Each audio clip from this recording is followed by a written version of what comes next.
ज्यादा छतर लोग या शाणे लोग होते हैं ना, उनको लगता है कि वो कभी ठगाते नहीं है, लेकिन सबसे ज्यादा और सबसे जल्दी ज्यादा शाणे लोग या चतर लोग ही ठगाते हैं, क्योंकि उनको हमेशा गलतफहमी रहती है। कुछ यूजर्स को लगता है कि बाइनेंस एक्सचेंज पर ना टीडीएस लगता है और ना ही टैक्स लगता है। फॉर एग्जाम्पल, भले ही वो यहाँ पर ट्रेड कर रहे हैं स्पॉट में, मार्जिन में, P2P में, या फिर इन्होंने रिसेंटली यहाँ पर जो डेस्क है वो भी लॉन्च किया है, जिसमें आप बाइनेंस वॉलेट को कनेक्ट करके कॉइन्स को बाई कर सकते हैं, सेल कर सकते हैं अर्ली स्टेज में। एंड इसी गलतफहमी को अब आपको दूर करना होगा, क्योंकि अगर आप बाइनेंस वॉलेट भी यूज करते हैं ना, उस कंडीशन में भी आप सेफ नहीं है, क्योंकि आपको भूलना नहीं है बाइनेंस एक्सचेंज एक FIU रजिस्टर्ड प्लेटफॉर्म है। एंड बाइनेंस वॉलेट पर आपको पता होगा, अगर आप एक नए यूजर हैं, उस कंडीशन में आप बिना बाइनेंस एक्सचेंज पर KYC किए इस वॉलेट को एक्सेस नहीं कर सकते हैं। एंड अभी आपको काफी सारी समस्याएं होने वाली हैं अगर आप बाइनेंस एक्सचेंज को यूज करते हैं। बाइनेंस एक्सचेंज के किसी भी प्रोडक्ट को आप यूज करते हैं, सो टैक्सेशन की रूल क्या है, एंड खासकर यहाँ पर जो बाइनेंस वॉलेट को लेके आप सभी के मन में कंफ्यूजन है टैक्सेशन से रिलेटेड, वो मैं एक्सप्लेन करने वाला हूँ। आप यहाँ पर बाइनेंस वॉलेट को इंडियन यूजर एज यूज कर रहे हैं, या फिर बाइनेंस एक्सचेंज को, या फिर अगर आप Binance smart chain per transaction कर रहे हैं किसी भी वॉलेट को यूज करके, सो सावधान रहिए, टैक्स तो एप्लीकेबल है।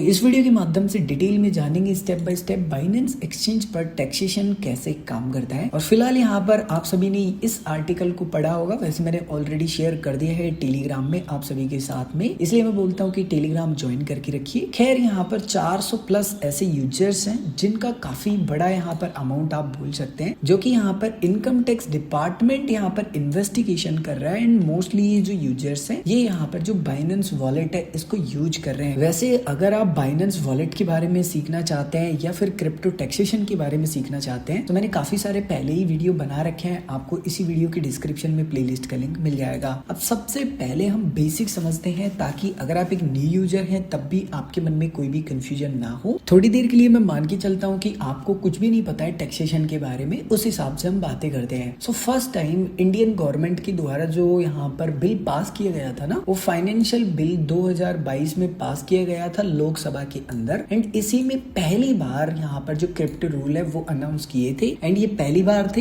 एंड जब मैं ये वीडियो रिकॉर्ड कर रहा हूँ 2025 में अक्टूबर 12 तारीख को, तब तक यहाँ पर यही जो कानून है बेसिकली वो एप्लीकेबल है। सो आप जो भी प्रॉफिट करते हैं उसके ऊपर 30% टैक्स है। अब इसके ऊपर भी काफी ज्यादा कंफ्यूजन है यूजर्स को, क्योंकि काफी सारे एक्सचेंज ना मिसलीडिंग एडवर्टाइजमेंट कर रहे हैं। यहाँ पर CoinSwitch Pro के बारे में बात नहीं कर रहा, कुछ ऐसे एक्सचेंजेस हैं जो खुद को इस तरीके से बता रहे हैं कि अगर आप हमारे प्लेटफॉर्म को यूज करते हैं ना, तो टैक्स एप्लीकेबल ही नहीं है आपके ऊपर। ऐसा नहीं है मेरे भाई, टैक्स एप्लीकेबल होता है। देखो, अगर आप फ्यूचर्स ट्रेडिंग करते हैं ना, तो आपकी इनकम के अनुसार आपका जो टैक्स है वो लगता है। लेकिन एक्सचेंजेस क्या कह रहे हैं कि देखो, अगर आप INR के पेयर में ट्रेड करते हैं फ्यूचर्स ट्रेडिंग के अंदर, तो टैक्स ही नहीं लगता। नहीं, एक गलत बात है। जब आप INR में ट्रेड करते हैं ना, तो प्रॉफिट भी INR में मिलता है। सो आपकी बेसिकली जो इनकम होती है, जो टैक्स स्लैब है, उसके अनुसार आपका जो टैक्स है वो बन जाता है। लेकिन अगर आप USDT में ट्रेड करते हैं ना, तो उस कंडीशन में प्रॉफिट आपको USDT में मिलता है। एंड जब आप उसको कन्वर्ट करते हैं इंडियन रुपीज पे, सो 1% यहाँ पर TDS लग जाता है। अब एक्सचेंजेस इसी गैप का फायदा उठा रहे हैं कि भाई हम यूजर्स को बोलेंगे कि टैक्स नहीं लगता। अरे ऐसा नहीं है, TDS और टैक्स में बहुत डिफरेंट है। देखिए, TDS की 2 डेफिनेशन है यहाँ पर। पहली डेफिनेशन क्रिप्टो यूजर्स की भाषा में तो ये है सिंपल से, कि यहाँ पर जो TDS डिडक्ट हो रहा है ना, इससे जो इनकम टैक्स डिपार्टमेंट है इसको पता चलता है कि आपने कोई ना कोई क्रिप्टो में जो सेल वैल्यू जनरेट की है। इसका मतलब कि अब आपकी लाइबिलिटी बन गई कि आप जो बाय वैल्यू है वो भी इनकम टैक्स डिपार्टमेंट को बताएं, क्योंकि सेल वैल्यू तो इनकम टैक्स डिपार्टमेंट के पोर्टल पर वैसे ही दिख जाता है। आप 26AS में जाके चेक कर सकते हैं, मैंने इसके ऊपर भी वीडियो बना रखा है। दूसरा, आप इसको बोल सकते हैं कि आप एक तरीके से गवर्नमेंट को पहले ही एक्स्ट्रा टैक्स जमा करा रहे हैं, जिसको आप गवर्नमेंट से ले सकते हैं जब ITR फाइल रिटर्न करेंगे। बस इसी का जो फायदा है वो कुछ एक्सचेंजेस उठा रहे हैं। तो अगर आप INR पेयर में ट्रेड करते हैं फ्यूचर्स ट्रेडिंग में, सो जो प्रॉफिट होता है बेसिकली उस पर भी टैक्स एप्लीकेबल है as a income slab. And अगर आप USDT पेयर में भी करते हैं तब भी एप्लीकेबल है। बस फर्क इतना होता है कि यहाँ पर आपका TDS लग जाता है। फर्क INR में इतना है कि यहाँ आपको बेसिकली डायरेक्ट INR में प्रॉफिट हो रहा है, तो आप बैंक में विड्रॉल कर सकते हैं। बस ये है, सिंपल लैंग्वेज में मैंने आपको बता दिया। नेक्स्ट, 2% TDS एप्लीकेबल है क्रिप्टो टू क्रिप्टो पेयर्स पे। सो फॉर एग्जांपल, आप स्पॉट ट्रेडिंग कर रहे हैं। स्पॉट ट्रेडिंग का मतलब मतलब होता है सीएनसी, सीएनसी का मतलब होता है कैश एंड कैरी। बहुत ही सिंपल लैंग्वेज में बताऊं तो फॉर एग्जांपल मेरे पास 100 रुपए और मैं 100 रुपए का बिटकॉइन बाई करना चाहता हूं, तो मैं उसको लॉन्ग टर्म के लिए होल्ड कर सकता हूं और केवल 100 रुपए का ही बिटकॉइन मुझे मिलेगा। ऐसा नहीं है कि मुझे 1000 रुपए का मिल जाएगा। अगर मुझे 1000 रुपए का मिलता 100 के बदले, इसका मतलब कि मैंने लेवरेज ट्रेडिंग की है। सो जब भी आप बाई करते हैं ना, आपका टीडीएस नहीं लगता, लेकिन जब भी आप किसी भी कॉइन को बेचेंगे ना, उस कंडीशन में आपका वहां पर जो टीडीएस है वो एप्लीकेबल होगा। लेकिन वहीं पर अगर आप आईएनआर पेयर में बाय ना करके या सेल ना करके आप यहाँ पर यूएसडीटी पेयर में बेसिकली बाई कर रहे हैं, सेल कर रहे हैं, सो यहाँ पर आपका बाई साइड भी टीडीएस कटेगा एंड सेल साइड भी। इसके अलावा आपको 18% जीएसटी भी पे करना होता है। सो जीएसटी कहाँ लगता है? जब भी आप किसी भी कॉइन को सेल करते हैं, बाई करते हैं एंड उस एक्सचेंज के प्लेटफॉर्म की जो भी फीस होती है, जैसे मान के चलिए कि 0.4% या 0.5% है, जितनी भी है वो फीस मान लीजिए आपकी 10 रुपए बन गई। सो 10 रुपए पे 18% जीएसटी आपकी लगती है। किसी भी प्रकार का आपको डिडक्शन नहीं है और किसी भी प्रकार का जो लॉस है वो सेट ऑफ नहीं है। एंड ये जो दो चीजें है ना, ये बहुत ज्यादा ही पेनफुल है। इसके अलावा जब भी आप P2P ट्रेड करते हैं, P2P का फुल फॉर्म होता है परसेंट टू परसेंट, एंड ये बहुत ही कॉमन है यूजर्स में, क्योंकि अभी इंडियन रुपीज में कैश आउट करने में इंटरनेशनल एक्सचेंजों में प्रॉब्लम होती है। एंड जब इस ऑप्शन का उपयोग किया जाता है यूजर्स के द्वारा, तो क्या क्या इशू फेस किए जाते हैं, जरा ये न्यूज देखिए। रफली 1.2 लाख रुपीज का यहाँ पर स्कैम हो गया। आप ये देखिए, एक और स्कैम हो गया। आप यहाँ पर देख सकते हैं, एक और स्कैम हो गया। आप यहाँ पर देखिए, आप यहाँ पर देखिए, आप यहाँ पर देखिए। केवल स्कैम ही नहीं होता, आपके ऊपर पुलिस कंप्लेंट होती है। आपके पास जितना भी पैसा आया था वो पैसा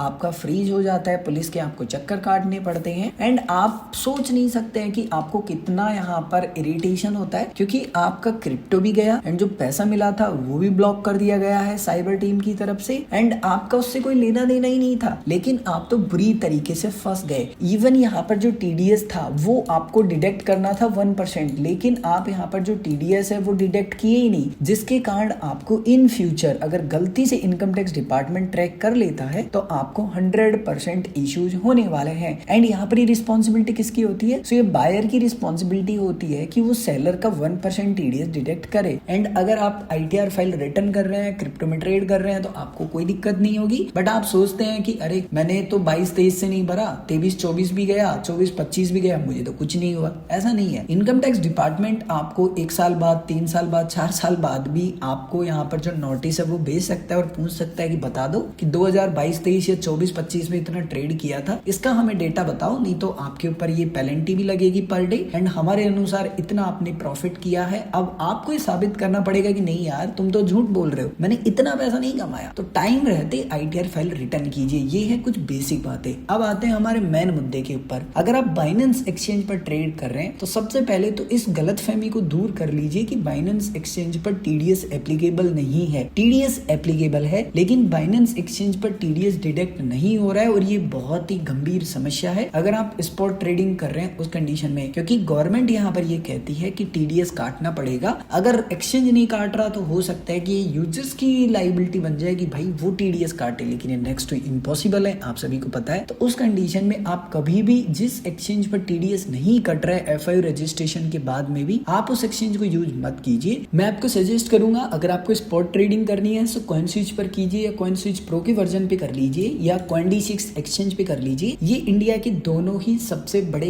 एक्सचेंजेस हैं एंड बढ़िया है। अगर आपका अकाउंट नहीं है तो वीडियो के डिस्क्रिप्शन में आपको लिंक मिल जाएगा, आप अकाउंट बना के ट्रेड कर सकते हैं। एंड अगर आप बाइनेंस एक्सचेंज पर फ्यूचर्स ट्रेडिंग कर रहे हैं कोई दिक्कत नहीं है, आप अपना टैक्स कैलकुलेट कीजिए कॉइनेक्स प्लेटफॉर्म के माध्यम से। एंड ये आपको बता देता है कि नंबर ऑफ ट्रांजेक्शन आपके कितने थे, कितने का आपका सेल वैल्यू यहाँ पर कंसिडर किया गया है, कितना आपने जो कॉस्ट है उसका बाई किया था, एंड टैक्स आपका कितने रुपए पे बन जाता है। एंड एक एक ट्रांजेक्शन की डिटेल आपको यहाँ पर देखने के लिए मिल जाती है। बेसिकली जिस फॉर्मेट में इनकम टैक्स डिपार्टमेंट को चाहिए ना, उसी फॉर्मेट में आपको यहाँ से डेटा मिल जाता है। सो सिंपल कहूँ, जो भी इंटरनेशनल एक्सचेंज है केवल आप वहाँ पर फ्यूचर्स ट्रेडिंग कीजिए, स्पॉट ट्रेडिंग या अदर किसी भी ऑप्शन को यूज मत कीजिए, क्योंकि आप बहुत बड़ी समस्या में फंस जाएंगे। अब बात करते हैं यहाँ पर खासकर जो बाइनेंस वॉलेट है इससे रिलेटेड। सो अगर आप बाइनेंस वॉलेट को यूज करते हैं तो आप सभी को पता होगा कि जो बाइनेंस एक्सचेंज का वॉलेट है, इसको अगर आपको यूज करना है तो बाइनेंस एक्सचेंज का यूजर आपको होना पड़ेगा। बाइनेंस एक्सचेंज पर आपकी कंप्लीट केवाईसी करनी पड़ेगी और तभी आप इसको यूज कर सकते हैं। इवन अगर आप बाइनेंस वॉलेट को यूज करते हैं तो वहां पर आपका यूजर आईडी तक देखने के लिए मिल जाता है, लेकिन बाइनेंस के पास पूरा कंट्रोल है इस वॉलेट का। अगर बाइनेंस चाहे चाहे, मतलब ऐसा नहीं है कि आपका फंड निकाल लेगा, नहीं, पूरे जो ट्रांजेक्शन है ना उनको ट्रैक करने में हेल्प कर सकता है किसी भी अथॉरिटी को, एंड वो बता सकता है कि भाई ये फलाना का वॉलेट है, क्योंकि यहाँ पर आपका यूआईडी भी जनरेट होता है बेसिकली एक तरीके से कि हाँ